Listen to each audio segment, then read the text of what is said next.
قرآن مجید کی آیت میں نے تلاوت کی، اللہ فرماتے ہیں الف لام میم احسب الناس ان یترکوا ان یقولوا آمنا۔ اللہ فرماتے ہیں کہ لوگوں نے یہ گمان کیا ہے کہ انہیں چھوڑ دیا جائے گا صرف یہ کہہ دینے پر کہ ہم ایمان لے آئے۔ انہوں نے کہا ہم ایمان لے آئے تو اب انہیں چھوڑ دیا جائے گا، بس ختم، اتنی بات پر چھوڑ دیا جائے گا۔ وہم لا یفتنون، اور انہیں آزمایا ہی نہیں جائے گا۔ فرمایا ایمان لانے کے بعد صرف ایمان پر ہی تمہیں چھوڑا نہیں جائے گا بلکہ تمہیں آزمایا جائے گا، تمہاری آزمائش ہوگی۔ کس طرح؟ وَلَنَبْلُوَنَّكُمْ بِشَيْءٍ مِّنَ الْخَوْفِ وَالْجُوعِ وَنَقْصٍ مِّنَ الْأَمْوَالِ وَالْأَنفُسِ وَالثَّمَرَاتِ، تمہیں کسی نہ کسی ایک چیز سے ضرور آزمائیں گے، یا خوف سے آزمائیں گے، بھوک سے آزمائیں گے، جانوں اور مالوں کی کمی سے، پھلوں کی کمی سے آزمائیں گے۔ اور یہ پھلوں کی کمی سے مراد، علماء تفسیر نے لکھا اس سے مراد اولاد کا انتقال کر جانا بھی ہے، وہ بھی پھل ہوتی ہے۔ تمہیں آزمائیں گے اور اگر تم پورے اترے تو وبشر الصابرین، رب فرماتا ہے محبوب پھر صبر کرنے والوں کو میری رحمت کی خوشخبری سنا دے، پھر انہیں خوشخبری دے دے میرے کرم کی۔ میرے عزیز، زندگی میں آزمایا جائے گا۔ نبی اکرم نور مجسم شفیع معظم صلی اللہ علیہ وسلم کی بارگاہ میں حضرت خباب بن ارت رضی اللہ تعالیٰ عنہ حاضر ہوئے، حضور خانہ کعبہ کے ساتھ ٹیک لگائے بیٹھے تھے، تو حضرت خباب عرض کرنے لگے یا رسول اللہ اتنی تکلیفیں آ رہی ہیں، کافر اتنا ستا رہے ہیں، ہمیں پریشان کیا جا رہا ہے، ہم سخت آزمائش میں، حضور آپ اللہ کی بارگاہ میں دعا کیوں نہیں کرتے ہمارے لیے؟ تو نبی پاک علیہ السلام فرمانے لگے تم سے پہلے لوگوں کا حال پتہ کیا تھا؟ یہ صحیح حدیث بخاری میں موجود ہے۔ فرمایا تم سے پہلے لوگوں کا حال یہ تھا کہ انہیں گڑھے کے اندر رکھ کے، ان کے جسم کو مٹی سے دبا کے، پھر ان کے سروں پر آریاں رکھ کے چیر دیا جاتا تھا، لیکن پھر بھی وہ اپنے دین سے ہٹا نہیں کرتے۔ نبی پاک علیہ السلام فرمانے لگے تم سے پہلے لوگوں کا یہ عالم تھا کہ ان کے جسم لوہے کی کنگھیوں سے کریت دیے جاتے تھے، ان کا گوشت اتار دیا جاتا تھا، لیکن وہ اپنے دین سے ہٹنے کو تیار نہیں ہوتے تھے۔ یاری تیری سونے پر آزمائشاں تیریاں اگ، اے سونا پرکھیا جامدہ ہی پہلو نال اگاں دے لگ۔ اپنی زندگی میں تیار رہیں، ذہنی طور پر آزمائش کے لیے تیار رہیں، مزاج بنائیں۔ جب بندہ پہلے سے تیار ہوتا ہے نا، اس کا خیال ہوتا ہے کہ آزمائش آ گئی تو میں نے صبر کرنا ہے، پہلے سے اس کی تیاری ہوتی ہے، پھر وہ ذرا گھبراتا نہیں، پریشان نہیں۔ ہم تیار نہیں ہیں ذہنی طور پر۔ ہر بندے کو سکھ چاہیے، ہر بندے کو، بلکہ ہمارے ہاں تو لوگ کہتے ہیں مرید ہو رہا ہوں تاکہ میری طرف تکلیف کوئی نہ آئے۔ تو میں کیا کرتا ہوں، پہلے پیر سے پوچھ لو اسے کبھی آئی ہے کہ نہیں، اگر اسے آئی ہے تو پھر اس کا مطلب ہے تمہیں بھی آ سکتی ہے۔ لوگ نماز اس لیے شروع کرتے ہیں، کہتے ہیں میں 5 نمازیں بھی پڑھتا ہوں، میں صدقات بھی کرتا ہوں، کام میرا پھر نہیں چلتا۔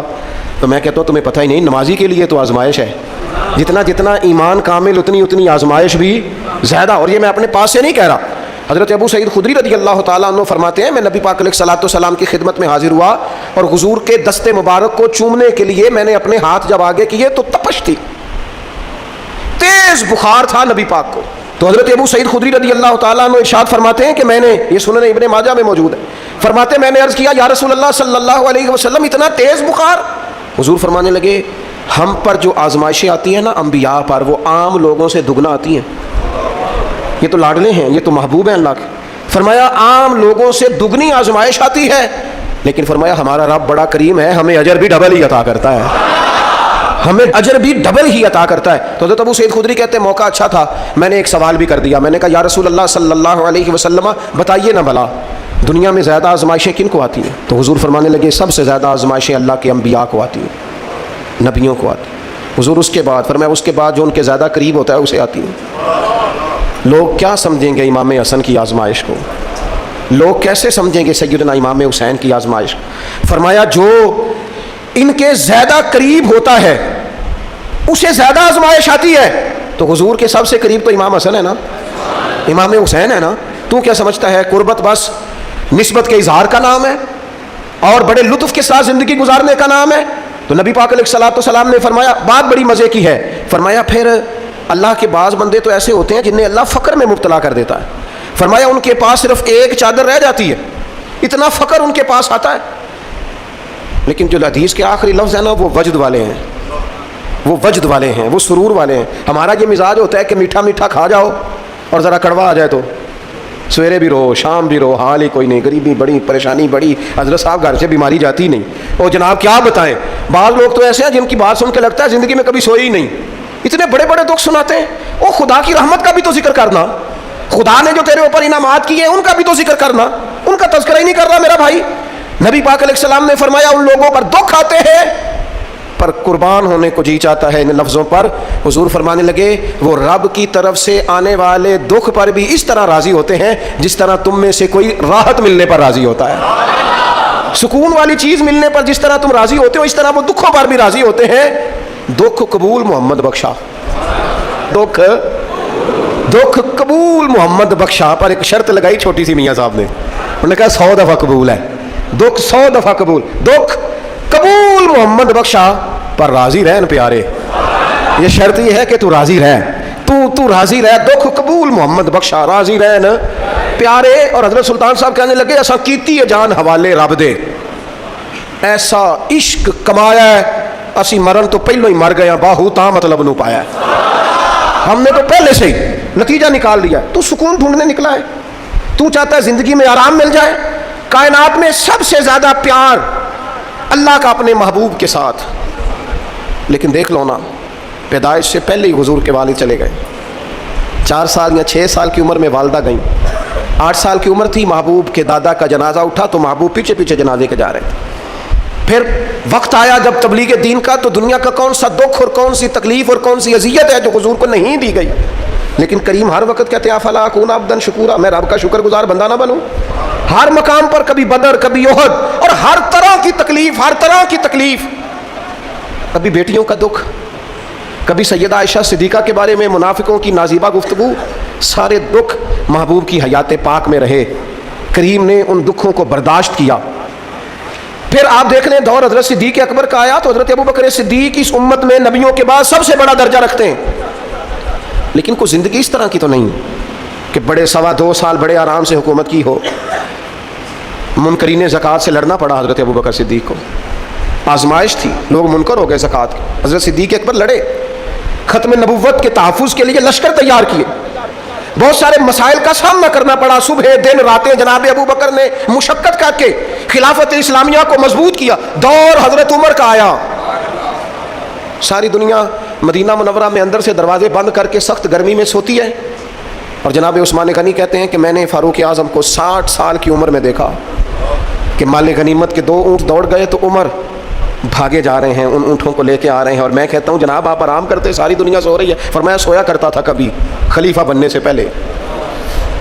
عمر کسی غلام کو کہہ دیتے، چونکہ پیار تھا نا، یارانہ تھا نا.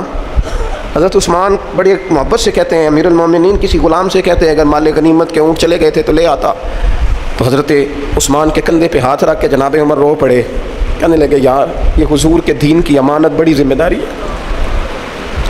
لے او سجنا اساں توڑ نبھائی، اساں جان بھی دتی تیرا تیرے. یہ بڑی ڈیوٹی ہے، یہ بڑی ذمہ داری ہے. میں کیسے غلام کو بھیج دیتا؟ مسلمانوں کا مال ہے، جب ڈیوٹی میری ہے تو کیسے کسی کو بھیجتا؟ یہ آزمائش ہے، یہ دکھ ہے. 22-24 لاکھ مربع میل کے حکمران حضرت عثمان غنی، ان کا دور آ گیا. یعنی وہ شخص جس نے چڑھتی جوانی میں بھی نظریں جھکا کے رکھی، اور جس شخص نے اپنا سارا مال دین پر قربان کر دیا، اس کے گھر کا گھیرا تنگ کر لیا گیا. بہت بڑی ذمہ داری حضرت عثمان پر آئی، بڑی. اور جناب عثمان غنی کا حال یہ ہے کہ 40 دن گزر گئے. جس شخص کے اپنے ذاتی مصارف لاکھوں کروڑوں میں لوگوں پر خرچ ہوتے ہیں، 40 دن سے اس نے کھانا نہیں کھایا. اسے ڈھب اور سلیقے سے روٹی پانی نہیں ملا. گھر میں قید ہیں. لوگوں نے کہا عثمان ہمیں اجازت دے دیں ہم لڑیں. کہنے لگے کیسے دے دوں؟ حضور کا مدینہ اور میری وجہ سے خون بہہ جائے، بس میرے اوپر آئی ہے تو میں نبھاؤں گا، یہ ذمہ داری ہے. کہا پھر عثمان خلافت؟ فرمایا یار یہ بھی میری مجبوری ہے. میرے نبی پاک نے فرمایا تھا عثمان اللہ تمہیں قمیض پہنائے گا، لوگ اتارنا چاہیں گے، دیکھنا اتارنا نہ. وہ قمیض نہ اتارنا کیسے چھوڑ دوں؟ حضرت عثمان بھی شہید ہو گئے، جناب عمر بھی شہید ہو گئے. حضرت علی المرتضیٰ شیر خدا، وہ کیا 9-10 سال کی عمر سے حضور کے ساتھ چلے، ہر غزوے میں، ہر میدان میں، ہر جہاد میں، ہر جگہ آگے آگے. ان لوگوں نے دین سے نفع نہیں لیے. حضرت علی المرتضیٰ شیر خدا تو کوفے کی جامع مسجد کے پاس کھڑے ہو کے کہتے تھے میری کوئی بندہ زیرہ خرید لے. امیر المومنین کہہ رہے ہیں میری طامت زیادہ پھٹ گئی ہے، اب تو پیوند لگنے کی جگہ بھی کوئی نہیں بچی، یہ زیادہ پھٹ گئی ہے. اگر مزید پیوند لگ سکتے ہوتے تو میں زیرہ نہ بیچتا، یہ میری زیرہ کوئی خرید لے، کوئی خرید لے زیرہ.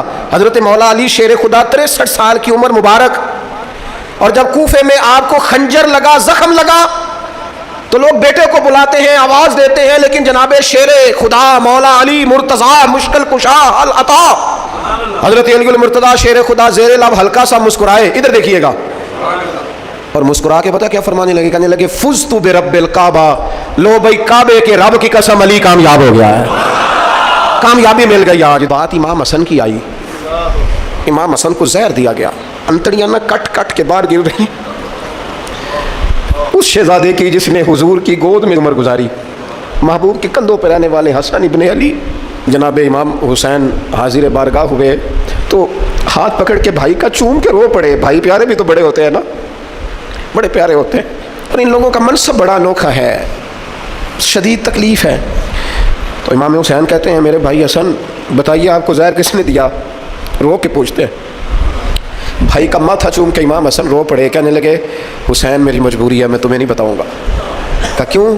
فرمانے لگے اس لیے کہ اگر وہ نہیں جس پر مجھے شک ہے تو پھر کسی بے گناہ کا نام کیسے لے دوں، اور اگر وہی ہے نا جس پر مجھے شک ہے تو پھر میں تمہیں نہیں بتاؤں گا، میرا رب بڑا بہتر انتقام لینے والا ہے، پھر بھی نہیں بتاؤں گا، کیا کروں، کیسے بتا دوں، مصطفیٰ کا نواسا ہوں، میں پڑھتے ڈالنے والی ماں کا بیٹا، میں شیر سے زیادہ جگر رکھنے والے علی کا پتر، میں کیسے بات کر دوں؟ بس زخم پہ زخم کھا کے جی، خونے جگر کے گھونٹ پی، اور سجنا آہ نہ کر لبوں کو سی، یہ عشق ہے کوئی دل لگی نہیں۔ میرے نبی پاک صلی اللہ تعالیٰ علیہ وآلہ وسلم نے ارشاد فرمایا، اللہ تعالیٰ دین میں جو لوگ سخت ہوتے ہیں نا ان پر مشکلیں بھی سخت ڈالتا ہے۔ یہ حدیث پاک آپ کو مسند امام احمد بن حنبل میں ملے گی، ابن ماجہ ترمذی میں ملے گی۔ فرمایا جتنا کوئی دین میں سخت ہوتا ہے اتنی اس کی مشکلات بھی سخت ہوتی ہیں، اور جتنا کوئی نرم ہوتا ہے اتنی اس کی مشکل بھی تھوڑی ہوتی ہے۔ حسین ابن علی بڑے سخت تھے نا دین میں، جاندار تھے نا دین کے معاملے میں، اللہ نے مشکل ڈالی۔ امام علی مقام کی باری آئی، بڑی منت کی حضرت عبداللہ ابن عمر نے، رو کے کہا حسین نہ جاؤ، تو امام حسین رضی اللہ تعالیٰ عنہ نے فرمایا نہیں اب میری ڈیوٹی لگی ہے تو جانا تو میں نے ہے نا، ذمہ داری تو پوری کرنی ہے۔ امام علی مقام رضی اللہ تعالیٰ عنہ نے اس ساری مشقت کو دیکھا۔ گھر چھوڑنا بڑا مشکل کام ہے، گھر چھوڑنا، جہاں انسان رہا ہوتا ہے نا والدین کے ساتھ، جہاں وقت گزارا ہوتا ہے، کبھی بندہ بوڑھا بھی ہو جائے تو خوابیں اپنے پرانے مکان کی آتی ہے، خواب بھی کبھی آئے نا تو وہیں گھومتا انسان اپنے آپ کو پاتا ہے۔ لیکن امام حسین نے کہا کہ بس اب وقت آیا ہے تو اب یہ چھوڑنا ہے، ہم نہ قربانی دیے بغیر پاس ہونا چاہتے ہیں، ہم کوئی مشقت سہے بغیر نمبر لینا چاہتے ہیں، ہم کوئی کام کیے بغیر رتبہ پانا چاہتے ہیں، ایسا ہوتا نہیں نا، یہ ممکن نہیں۔ آپ تاریخ پڑھیں نا انبیاء کی، حضرت نوح علیہ السلام نے 950 سال محنت کی ہے، اور میں سورہ ہود دیکھتا ہوں تو میں وہ انداز دیکھتا ہوں جس طرح کفر ان سے بات کرتا تھا، بڑی جدوجہد کی حضرت نوح نے، لیکن پتہ ہے دکھ اس سے بڑا کیا دیکھا، اپنا بیٹا ہی کافر ہو گیا۔ مالک امتحان ڈالتا ہے تو بڑے بڑے، اور حضرت نوح نے اپنے بیٹے کو ڈوبتے دیکھا، کہا مالک میرا بیٹا، فرمایا نہیں یہ تیرا ہے ہی نہیں، تیرے طریقے پر نہیں تو تیرا کیسے ہوگا؟ کسی کی نسل کے لانے کے لیے تو اس کے عقیدے پر ہونا ضروری ہے، تیرا نہیں۔ حضرت نوح نے مشقت دیکھی، واتخذ اللہ ابراہیم خلیلا، ابراہیم اللہ کے پیارے ہیں نا، لیکن زندگی پوری پڑھ کے دیکھ لو، ساری کی ساری مشقت مصائب سے بھری ہوئی، آزمائشوں سے لدی ہوئی، کبھی انہیں قوم آگ میں ڈالتی ہے، اور کبھی 86 سال عمر ہو گئی تو اولاد کوئی نہیں، اور دعا مانگ کے رب بیٹا وہ دیتا ہے جس کی پیشانی میں نور محمدی چمکتا ہے۔ اچھا پہلے دیا نہیں، اب دیا، فلما بالغا ماہ سعیا، اور جب وہ ذرا ساتھ چلنے کے قابل ہو گیا، ہر بندہ کہتا نہیں منون خیر ہے میرا پتر جوان ہو گیا ہے، جب وہ بیٹا ساتھ چلنے کے قابل ہوا تو فرمایا ذبح کرو نا ذبح، تھوڑی دیر کے لیے دل پہ ہاتھ رکھ کے بتاؤ، اور بچے کو بخار چڑھ جائے تو نیند نہیں آتی، مائیں منتیں مانگتی پھرتی ہیں، روتے پھرتے ہیں باپ، بچے کی طبیعت ٹھیک نہیں، فقط بیمار ہے، اور جسے یہ کہا جائے ذبح کر، جناب ابراہیم تیار ہو گئے اور بیٹے کو ذبح کر دیا، چھری چلا دی۔ وہ تو مالک نے کہا کہ ابراہیم تم پر سلام ہو، تم نے اپنا خواب سچ کر دکھایا ہے۔ ساری زندگی دیکھیں نا آپ آزمائشوں سے بھری، ادھر آ جائے نا جناب ایوب ہیں، کتنے بیمار ہو گئے، کتنے بیمار ہو گئے، 12 سال گزر گئے طبیعت خراب کو، 8 دن کے بخار میں لوگوں کے شکوے، 12 سال بیت گئے، رخ قبول محمد بخشا، بس عرض اتنی ہے کہ راضی رہن پیارے۔ آپ دیکھیں نا جناب یعقوب پیارے ہیں نا اللہ کے، لیکن آدھی زندگی روتے گزر گئی بیٹے کی یاد۔ جناب یوسف پیارے ہیں نا، سونا بنا کے نا، اور باپ کا لاڈلا بنا کے نا، محبت پوری کرا کے، پیار پورا، یا بنی لا تقصص رؤیاک علی اخوتک فیکیدوا لک کیدا ان الشیطان للانسان عدو مبین. او میرے بیٹے بھائیوں سے بات نہ کرنا ورنہ وہ کوئی چال چلیں گے. شیطان آدمی کا کھلا دشمن ہے. اتنا دنیا میں پیارا بچہ اور اس وقت کوئی نہیں تھا جتنے جناب یوسف ہیں. پر یوسف کبھی بھائیوں کی مار کھائیں, کبھی کنویں میں جائیں. کریم کا کرم ہے نا, کنویں میں پھینکے تو بچا لے, لیکن وہاں سے نکلے تو پھر وہ بکیں, پھر کبھی یہاں بکیں, کبھی مصر کے بازار میں بکیں. او یار تو غور تو کر, وہی جناب یوسف اللہ کے پیغمبر پھر جیل جائے, ساری تکلیفیں سہ کے فرمایا لو یوسف اب میں تمہیں مصر کا بادشاہ بناتا ہوں. آپ جس کی بھی تاریخ ٹٹول کے لائیں گے نا وہ آزمائشوں والی والا نہ بولو وَنَّكُمْ بِشَيْءٍ مِّنَ الْخَوْفِ, ہم ضرور تمہیں آزمائیں گے. امام حسین کی باری آئی, وطن چھوڑنا ہے حسین کو. امام علی مقام نے کہا کہ ہجرت کی تھی نا, حضور نے بھی وطن چھوڑا تھا. دور کھڑے ہیں نانا تیرے کرم کے خزینے کی خیر ہو, میں جا رہا ہوں تیرے مدینے کی خیر ہو. پھر حسین ابن علی وہاں سے نکلے, بچے ساتھ, ڈٹنا پڑا, بھوک پیاس, بچوں کا ساتھ, پھر بچوں کی شہادتیں. یہ ساری چیزیں انسان کو کمزور کر دیتی ہیں نا, لیکن جس کی شان بڑی ہوتی ہے اس کی آزمائش بھی بڑی ہوتی ہے. چھوٹی چھوٹی باتوں سے گھبرا جانے والی امت, ذرا ذرا سی بات پر پریشان ہو جانے والے لوگ, لڑکھڑاتے قدم, الجھے خیالات, بے چینیاں, بے قراریاں, بہتے آنسو, اور ہر وقت مظلومیت کا اظہار کرتی قوم اگر اپنے قدموں پہ کھڑا ہونا چاہتی ہے, امت اگر پھر سے امت سازی چاہتی ہے, امت اگر کھڑے ہو کے اور اللہ کی عطا پر راضی رہ کر اپنی زندگی گزارنا چاہتی ہے, ایک ہی فارمولہ ہے, اس قوم کو امام حسین کی سیرت سے آگاہ کر دو. اس امت کو نبی پاک کے شانوں والے نواسے کی عظمتیں بتا دو. یہ جو لوگ سہمے سہمے, ڈرے ڈرے سے, پریشان سے, کمزور سے, غریبی کی بات کرتے, دیہاتی ہونے کی بات کرتے, سہمی سہمی باتیں کرتے, انہیں کہو ڈرو نا. وہ دیکھو پردیس میں حسین ابن علی تھوڑی دیر پہلے حضرت علی اکبر کی لاش مبارک اٹھا کے لائے ہیں اور لا کر کے خیمے میں رکھی ہے, لیکن انہیں پتا ہے کل بھی تو جانا ہے نا, انہیں پتا ہے نا کتنے کو سال جینا ہے, بالآخر جانا تو ہے نا. جس دھج سے کوئی مقتل میں گیا وہ شان سلامت رہتی ہے, اس جان کی کوئی بات نہیں, یہ جان تو آنی جانی ہے. موت بستر پہ بھی آ جایا کرتی ہے, لیکن جو میدانوں میں ڈٹ کے رہتے ہیں ان کو تاریخ ذرا زندہ رکھا کرتی ہے. کمزور زندگی نہ گزارو, ڈری ہوئی زندگی نہ گزارو, اور یہ کبھی نہ کہو ہائے حسین. ہم ہائے حسین والے نہیں, ہم واہ حسین والے ہیں. ہمارے بزرگوں نے ہمیں یہ سبق دیا ہے, ہم نے کہنا ہے واہ حسین. کیا کمال کر دی امام علی مقام نے, واہ حسین آپ کی عظمت پہ قربان. اتنے سارے دکھوں کے باوجود جب شانوں والے نانا کا شانوں والا پوتا, عظمتوں والی ماں کا عظمتوں والا بیٹا, جرت مند باپ کا بیٹا میدان میں نکلنے لگا ہے, تو ڈرا ڈرا سہما سہما رو کے دلا سے دے کے آنسو پوچھ کے نہیں, بلکہ امام حسین نے ڈٹ کے کھڑے ہو کے وہ امامہ سر پہ باندھا جو محمد عربی نے عطا فرمایا تھا, وہ جوبہ پہنا جو نانا نے دیا تھا, وہ تلوار پکڑی جو شیر خدا مولا علی پکڑتے تھے, اور حسین میتوں کے باوجود میدان میں آئے, فرمایا سامنے کھڑے ہو جاؤ تمہیں خطبہ دینا ہے, اس لیے کہ محمد عربی کا طریقہ ہے جمعے والے دن خطبہ دیا جاتا ہے. پورے وثوق سے اتمام حجت کیا. اور حسین ابن علی ایسے تو نہیں تھے کہ ڈرے بڑا تھے تو ان سے تلوار نہیں چلی, انہوں نے تلوار چلائی, جو ایک ایک دو دو کر کے آتے رہے وہ کٹتے رہے, وہ کٹتے رہے. پھر آواز ایک گونجی پیچھے سے, وہ اکیلے اکیلے کیوں جاتے ہو, تمہیں پتہ ہے علی کا بیٹا ہے. علی کا گھر تو وہ گھر ہے کہ جس گھر کا ہر ایک بچہ جسے دیکھو وہی شیر خدا معلوم ہوتا ہے. اکیلے اکیلے جاؤ گے تو تم چہرے کی روشنی نہیں دیکھ رہے, آنکھوں کی سرخی نہیں دیکھ رہے, مزاج کا ولولہ نہیں دیکھ رہے, طبیعت کا باغپن نہیں دیکھ رہے, اور جوانی میں شہادت کی لذت سے آشنا محمد کا نواسا نہیں دیکھ رہے. ذرا مل کے جاؤ. ہاں ہاں حسین ابن علی شہید ہوئے ہیں پر شان و شوکت کے ساتھ.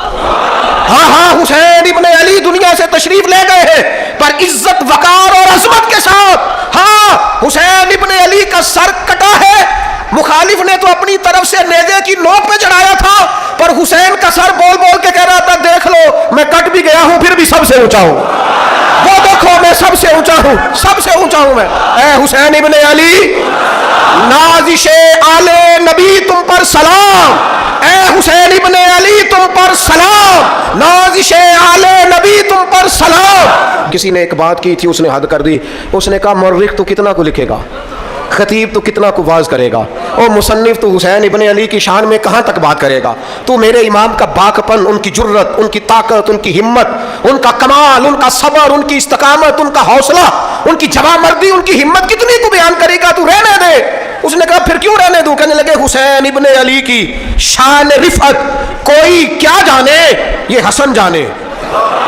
حسین ابن علی کی شان رفت کوئی کیا جانے، یہ حسن جانے، یہ علی جانے، یہ نبی جانے یا خدا جانے۔ ہماری طاقت نہیں ہے کہ ہم امام علی مقام کی عظمت کو بیان کر، بس چپ کر میرے علی، ایتھے جہاں نہیں ہو۔ امام کا تذکرہ بندے کو جوان کرتا ہے، با ہمت کرتا ہے، جینے کا حوصلہ دیتا ہے، میدانوں میں کھڑا کرتا ہے۔ وہی ہے تیرے زمانے کا امام برحق جو تجھے حاضر و موجود سے بیزار کرے اور موت کی شکل میں دکھلا کے تجھے جلوہ یار زندگی تیرے لیے اور بھی دشوار کرے۔ اور پلٹنا، جھپٹنا، جھپٹ کر پلٹنا، یہ لہو گرم رکھنے کا ہے ایک بہانہ۔ لہٰذا طاقتور بنو، با ہمت بنو، کربلا کے واقعے سے طاقت حاصل کرو۔ پھر کہتا ہوں، ہم ہائے حسین والے نہیں، ہم تو واہ حسین والے ہیں۔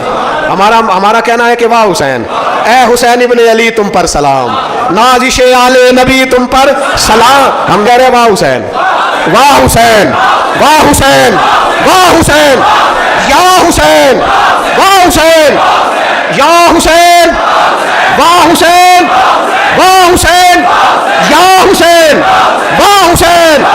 اپنے مزاج میں طاقت پیدا کرو، اپنے بچوں کو یہ قوت ارادی، قوت فیصلہ آنے والی نسل کو منتقل کریں، یہ ہمت، جذبہ۔ اور بالخصوص ماؤں، بہنوں، بیٹیوں کو بتائیں کہ رو کے نہ جیو، اس طرح جیو جس طرح حسین ابن علی کی بہن نے جی کے دکھایا۔ دربار یزید میں جناب زینب نے جب خطبہ پڑھا نا، دربار دمشق میں وہ زینب کا خطاب منبر پہ علی بول رہے ہوں جیسے۔